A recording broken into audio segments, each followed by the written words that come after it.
Beaches have always terrified me. Well, not always. My fear is a direct result of what I'm about to tell you. As a kid, I used to love the shore. I remember spending many summers in eager anticipation of the weekend when my family and I would hang out at our beach house.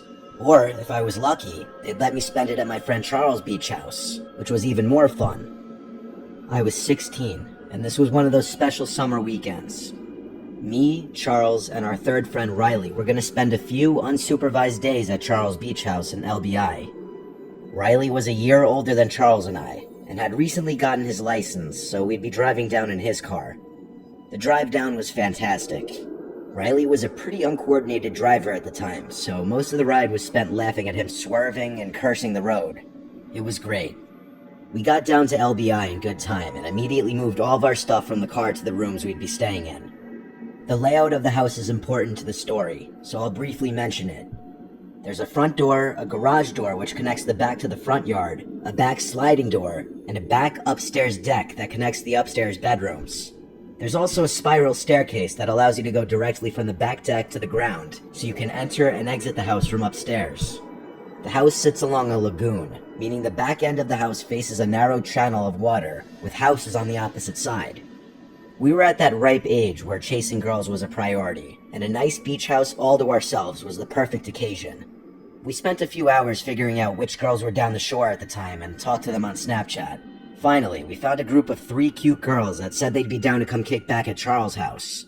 I had more than enough weed to last us the weekend, and we had snagged a few bottles of our parents' alcohol before leaving. It was perfect. Things were going very well. The 3 girls, Rosie, Alexa, and Sophie, were fun and flirty, and the 3 of us could tell where the night would probably end up. At one point, the 6 of us decided to smoke in Charles' backyard pool. It was small, but it was perfect for 6 drunk kids. I remember the sight vividly. The gentle bay breeze blowing through my hair, the steam from the heated water rising slowly with the puffs of smoke from the joint. At our age, this was bliss. But then suddenly, Charles turned the music all the way down and stared over my shoulder into the darkness of the lagoon. Confused, I turned around, peering into the darkness. I could roughly make out the houses on the other side of the lagoon, but I wasn't quite sure what Charles was looking at. One of the girls asked Charles why he turned the music down, and he whispered that he saw someone standing on the dock opposite the house. I figured he was messing with us, so I started laughing. "Who cares, bro? People literally live here," I said. Charles shook his head. "I know that family personally. My parents said they're in Florida for the week." In all honesty, I still thought it wasn't a big deal or he was just messing around, so I kept chuckling. The girls were a little freaked out, though, and said they wanted to go back inside. I wasn't going to argue, so the 6 of us started making our way out of the pool.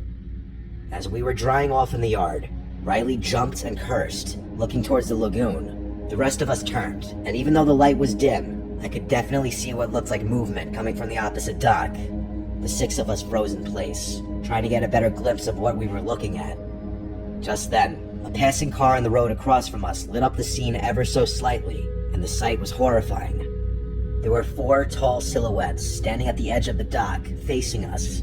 It was impossible to tell what they were wearing or what they looked like, but there was no doubt they were facing our direction. "Go inside now," said Charles with a shaky voice, motioning us toward the sliding door. As we rushed inside, I heard a distinct sound that remains the most terrifying noise I'd ever heard. 4 consecutive splashes rang out from behind us. Those guys were swimming across the lagoon. We were in full-on panic mode at that point. The girls screamed while Riley slammed the sliding door shut and locked it. Charles quickly ran to the front to lock that door too, and the 6 of us ran to the room that wasn't visible from the outside. We waited in silence, horrified at what we might hear next. A few minutes passed, still nothing. Out of nowhere, Riley cursed, revealing to us that he had forgotten to lock the sliding door on the deck. Charles started to panic, knowing that this house was about to be broken into. Just then, we heard soft, quieted footsteps above us, and that was the last straw. None of us had any weapons on hand, and we were all intoxicated, so running was really our only option. The 6 of us sprinted for the front door and bolted to the car, which Riley started up in a flash. The chaos of it all was too much for Riley to handle, and he destroyed Charles' mailbox on the way out of the driveway.